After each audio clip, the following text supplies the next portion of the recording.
Hello साथीहरू सबैलाई शुभ बिहानी। लु हेर्नु है साथीहरू, कतिजनाले अब जाडो गयो लुगा थन्क्याम भन्नुहुन्थ्यो होला। अब लुगा निकाल्ने दिन आयो है। आज हेर्नुहोस् त यहाँ यस्तो उसी लागिरहेछ विराट चोक। म चाहिँ विराट चोकबाट हो, हजुरहरू चाहिँ कता कताबाट हुन्छ। यो चाहिँ मेरो मिनी भ्लग हो। सबैजनालाई शुभ बिहानी।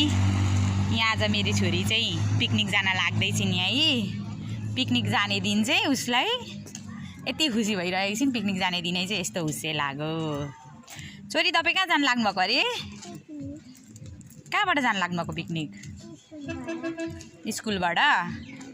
अनि कहाँ लान आँट्नुभएको अरे? कुन ठाउँ भनिदिनु त। यता हेर्नु न, हेर्न यहाँ राम्रीबाट। लु हेर्नुहोस् है साथीहरू, केटाकेटीमा पिकनिक भनेपछि कस्तो हुँदो रहेछ त। लु हेर्नुहोस् यहाँ उहाँ जानलाई रेडी भइरहेकी छिन्। यहाँ पिकनिक अरे पिकनिक। केटाकेटीमा पिकनिक भनेपछि पहिले हाम्रो पालामा स्कुलमा गएर खेतमा बनभात भनेर एकजनाले चामल, एकजनाले सब्जी, एउटाले चुलेसी, एउटाले थाल लगेर खान्थ्यौँ। अहिले पिकनिकको जमाना आयो है साथीहरू। जमाना कहाँदेखि कहाँ पुग्यो।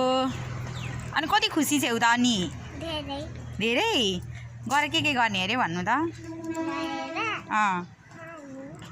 खाने अनि अरू भन्नु न। ऊ यहाँनिर हो है उसको बोर्डिङ चाहिँ। यहाँ ऊ साथीहरू खेल्दै हुन्छ।